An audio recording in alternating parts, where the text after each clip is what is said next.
ஹர ஹர சங்கர ஜெய ஜெய சங்கர ஹர ஹர சங்கர ஜெய ஜெய சங்கர ஹர ஹர சங்கர ஜெய ஜெய சங்கர ஹர ஹர சங்கர பாலய மாம்.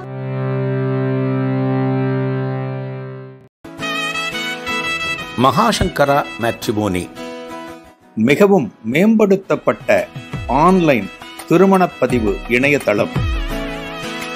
இந்த இணையதளத்தில் பதிவு செய்வது மிகவும் எளிது. பதிவு செய்யுங்கள், பிறகென்ன கெட்டிமேளம்தான். உங்களுடன் நாங்கள், உங்களுக்காகவே நாங்கள். விவரங்களுக்கு தொடர்பு கொள்ளுங்கள்.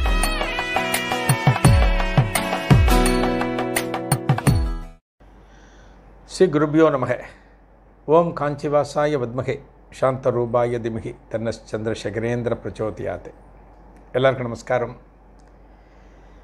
மகாபெரிவ மகிமை அனுபவத்தில் ஒரு நடுத்தர வயது அன்பர் மகாபெரிவட்ட வரார். அவரோட மனைவி பற்றி ஒரு பெரிய புகார் பட்டியல் வாசிக்கிறார். என் மனைவிக்கு ஹெல்த்து சரியில்லை, ஒரே தலைவலின்னு படுத்துக்கிறா, குடும்பத்தை கவனிக்கிறதில்ல, குழந்தைகளை கவனிக்கிறதில்ல, பெரிய பட்டியல் வாசிக்கிறார். மகாபிரிவா எல்லாத்தையும் கேட்டுட்டு பெரியவா சொல்கிறார், இங்கே போனால் இப்படி ஆகும், இங்கே போனால் இப்படி ஆகும், ஒவ்வொருத்தர் ஒரு மாதிரி சொல்லுவா அப்படின்னு எல்லாத்தையும் பொறுமையாக சொல்லி முடிச்சுட்டு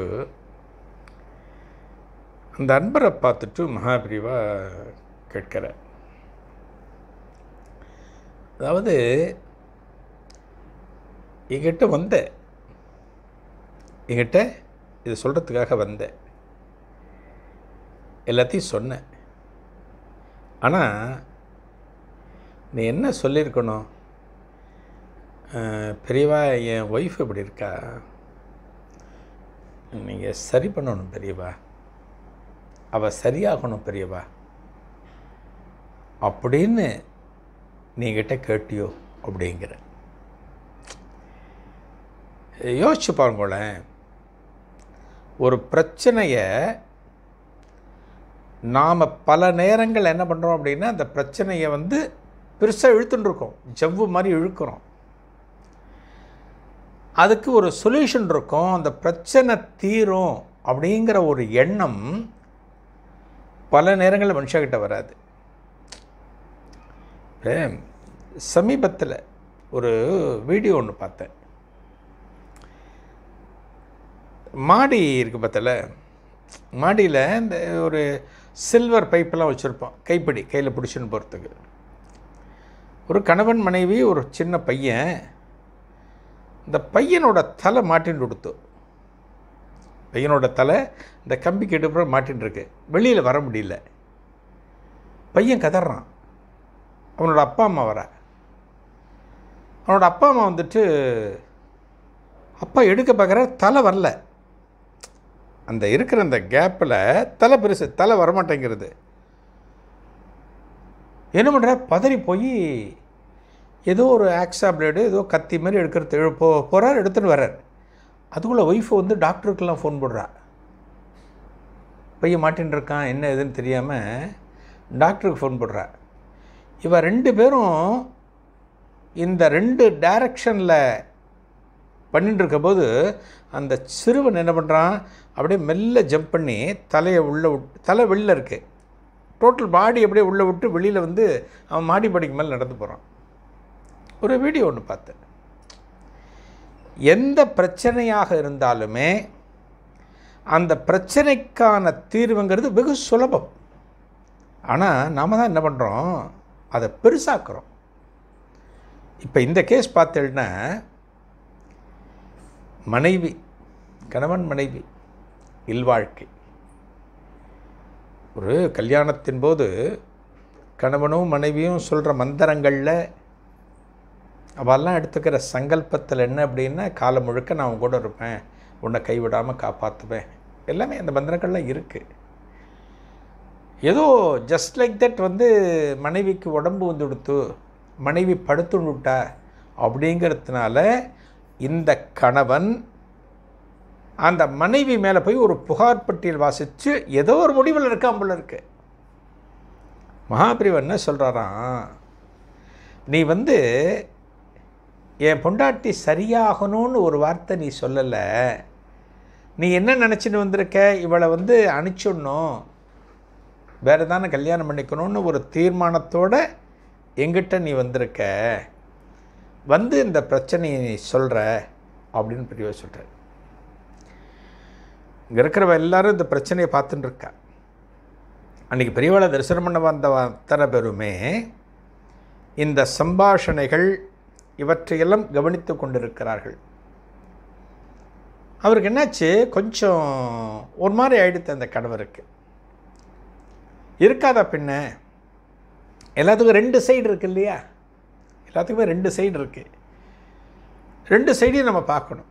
இந்த பிரச்சனை இப்படி பண்ணால் என்னாகும், இப்படி பண்ணால் என்னாகும். ஒய்ஃபுக்கு சரியாகணும், அவள் பழையபடி வரணும், அதுக்கு என்ன பண்ணணும் அப்படிங்கிற பக்கத்தை, அந்த சைடை இந்த கணவன் யோசிக்கலை. அதைத்தான் மகாபரிவா சுட்டி காட்டுறார்.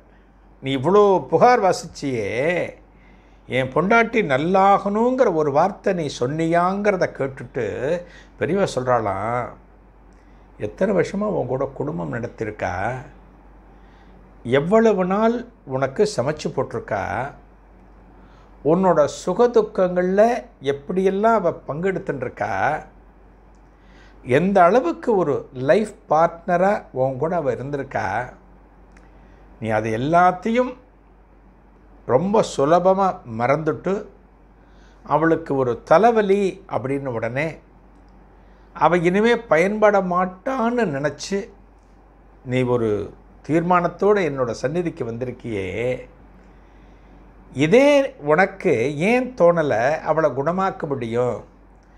அவள் நம்ம கஷ்டப்பட்டப்ப நமக்கு எவ்வளவு உதவி பண்ணியிருப்பா, அதே போல் இந்த சமயத்தில் அவளுக்கு நம்ம உதவியாக இருப்போம், அவளோட உடம்பை நம்ம நல்லபடியாக கவனிச்சுப்போம் அப்படின்னு நீ ஏன் நினைக்கல அப்படின்னு பெரியவா கோபமாக கேட்குற.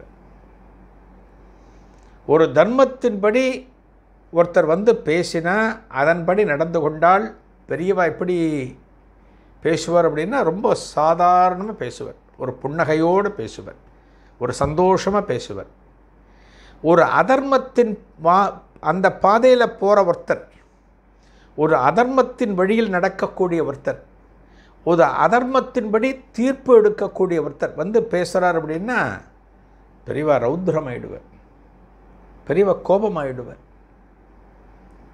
இல்லையா? எவ்வளவு சொல்கிறோம், ஒரு இல்வாழ்க்கை அப்படிங்கிறது சாதாரணம் அல்ல. ஒரு கணவன் மனைவி வாழ்க்கை அப்படிங்கிறதெல்லாம் ஒரு பழைய காலத்தில் பார்த்தோன்னு வச்சுக்கோங்க, ஒரு 40-50 வருஷத்துக்கு முன்னாடிலாம் பார்த்தா ஒரு 80-85 வயசு தாண்டியுமே அந்த கணவன் மனைவிக்குள்ளே இருக்கிற அந்யோன்யம், அந்த மரியாதை, அதெல்லாம் பார்த்து பிரமிக்கும்படியாக இருக்குது. இன்றைக்கும் பல குடும்பங்களில், தஞ்சாவூர் பக்கத்தில் நான் பார்த்துருக்கேன், கணவர் உட்காந்துருக்காருன்னா மனைவி உட்காந்துருக்க மாட்டா. வயசானவா நான் சொல்கிறது, ஒரு 80 வயசு தாண்டினவா, கணவனுக்கு ஏற்றவள உட்கார மாட்டா, நின்றுண்டு பேசுவா, உள்ளே போய் வேறு ரூமில் உட்காந்துப்பா, கணவனுக்கு ஏற்றவள உட்கார மாட்டா. இன்றைக்கும் அதுபோல் குடும்பங்கள் வாழ்கின்றன. நம்ம அதை தான் புரிஞ்சுக்கணும். யாரோ ஒரு இடத்துல ஒரு தப்பு நடக்கிறது, ஒரு கணவன் மனைவிக்குள்ளே ஒரு பேதம் வருது அப்படின்னா எல்லாமே அப்படி இருக்கும் அப்படி நினைக்கக்கூடாது. பாருங்க, மகாபரிவா கோபப்பட்டார்னா அதுக்கும் காரணம் இருக்குது. மகாபரிவா கோபத்தின் வெளிப்பாடு எங்கே போய் முடிஞ்சது தெரியுமா? அது கேட்டால் ரொம்ப நமக்கு பகீர்னு இருக்கும். இதன் தொடர்ச்சியை நாளை காணலாம். நன்றி, வணக்கம்.